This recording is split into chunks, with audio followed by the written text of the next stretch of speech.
Bonjour à toutes et à tous et merci de votre fidélité. Nous voilà à un moment clé de la vie de Jésus. Après un silence de 30 ans en immersion dans son village de Nazareth, Jésus a poursuivi son chemin d'incarnation en appelant des disciples pour les former à sa mission.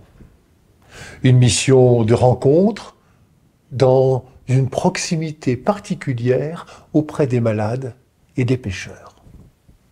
Le voilà qui se présente cette fois ouvertement à ses interlocuteurs comme celui qui est d'en haut, autrement dit, le Messie, le Fils du Dieu vivant.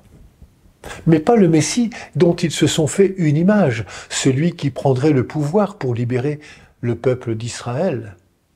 Jésus, lui, parle du Messie qu'il est lui-même et qui va devoir passer par le supplice de la croix, ce supplice que ses opposants lui préparent. Jésus est très lucide.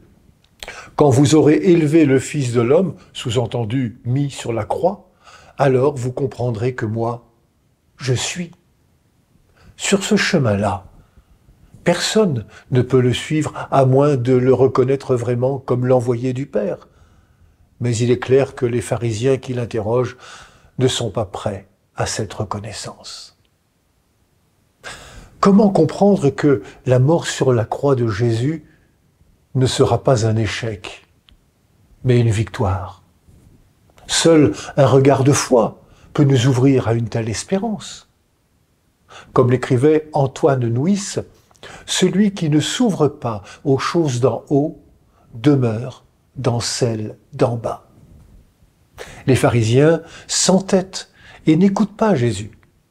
Ils s'enferment eux-mêmes dans un monde clos, un monde qui mène à la mort. « Si vous ne croyez pas que moi je suis, leur dit Jésus, vous mourrez dans vos péchés. Vous resterez dans l'ignorance. » Seigneur, c'est en te suivant que nous entrerons dans la connaissance des choses d'en haut. C'est en t'écoutant, en nous laissant interpeller par ta parole, que nous découvrirons la profondeur du mystère de la vie. Nous apprendrons de toi que la mort n'est pas une fatalité, mais qu'elle ouvre à la vie.